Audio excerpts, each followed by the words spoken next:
If you listen to modern worship music, you've no doubt heard what we're going to talk about in this video today. Arpeggiator effects are a great way to add dynamics, texture, and excitement, really just give you a big modern keyboard sound.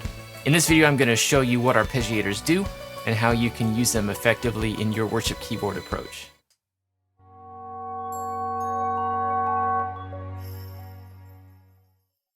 Hi everyone, my name is Peter. Thanks for joining me at OurWorshipSound, where we're working to make worship technique and technology easier. The video that I'm releasing at the same time as this one, it's a cover of Lion and the Lamb from Leland. And some people have contacted me about creating some sounds specifically for that song. And you don't really need a real specific patch for that song if you know how to use this effect that we're going to talk about, which is called an arpeggiator effect.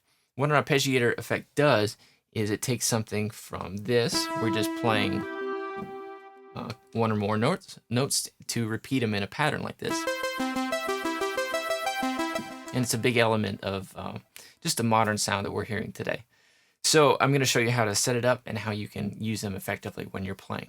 So to get there, what we're going to do is first of all set up a synthesizer patch, and these tend to work better as synthesizer patches with some attack on them. Maybe not a pad sound, but I'm going to add a new pad here, or a new patch here. And under patch library, I'm going to look for instrument synthesizer, and we'll use a synth lead sound, and we'll use analog mono. On its own, this sounds like this. Okay. Now, before we add an arpeggiator effect, we're going to set the tempo for this patch. Because an arpeggiator is a very rhythmic function, and so it has to line up with your song's tempo. So to do that, there are a number of different ways to do that. For this, we're just going to click on the patch, come down to attributes, and change the tempo to whatever we want, and we're going to leave it at 92 beats per minute. Okay, so now that that tempo is locked in, now we can add our arpeggiator. We're going to do that as a MIDI effect here, and it's the first one in our list. So right away we have, when I play that C chord, you're hearing the notes of the C chord repeated in a sequence. There's some different settings you can play with. The most important one is the rate. So you can just set it to a different note value. You can slow it down, or you can speed it up and get kind of a 1980s video game effect. Most of the time, you're going to want to set it to a 16th note or an 8th note. From there, these are just going to kind of mix up the order in which it plays. It's going to mostly depend on the song, which one you choose there. And then you can select your pattern, and this will introduce variations in that pattern. So a more subtle option there. One that's really handy is this octave range. So it'll actually take this beyond just these three notes that I'm playing here and play these same pitches but in different octaves.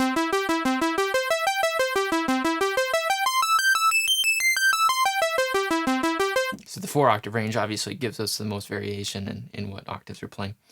So with this setting, okay, it still sounds a little bit vanilla. So there's some different things we can do to add depth to this sound. And the way we're going to do that is by adding some delay and reverb. Now this delay by default isn't set up to really do anything. I'm going to change it to stereo delay. And now we're going to really start getting some more depth to this sound. And if you happen to listen on earphones or headphones to this, you're going to hear a lot more what's going on with this stereo delay. We can change the rate of this.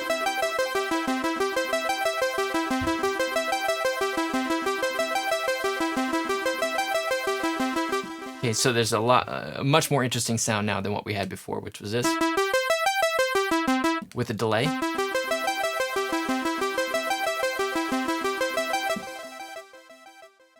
Okay, and then we can also add some reverb. And this can add a little bit of depth, but it can also make more of a washy sound.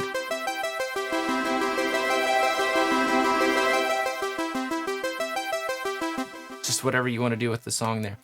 Okay, so now we've got this. This is a nice arpeggiated synth lead sound.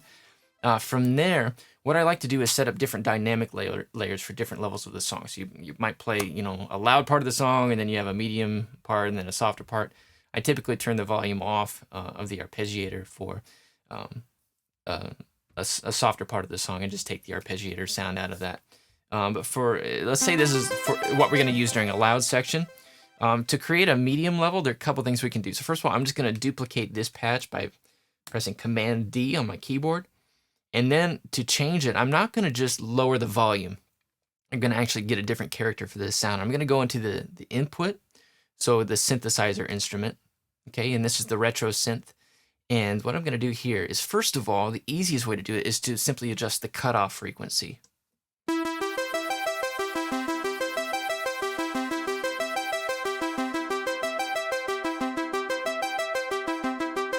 So now let's say, again, this is our loud one. And this is our medium one. So without really adjusting the layer, the volume of the layer, we've created a much different dynamic. Another way to do it is to adjust the envelope. Okay, so if you wanted to make something smoother, you could increase the attack time. Okay, if you wanted a shorter sound, you could take out the sustain and adjust the decay time.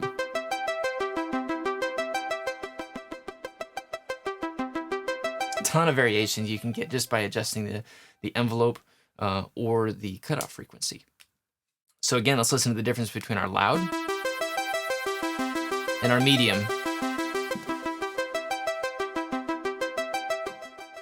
So some really great sounds just at our fingertips here. So here's how you need to adjust your playing, though. It takes a little bit of adjustment to get used to playing with an arpeggiator. The main thing you want to do is simplify the notes that you're playing, because if you play a note that's just a little, where the timing is just a little bit off, it will totally throw off the timing of the arpeggiator effect, and it kind of multiplies your timing error. So I'm going to start this loop in Ableton.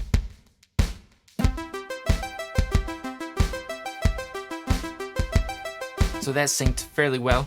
Let me try to play one that's a little bit off. So there you can hear that the timing of the arpeggiator is different than the loop of the song.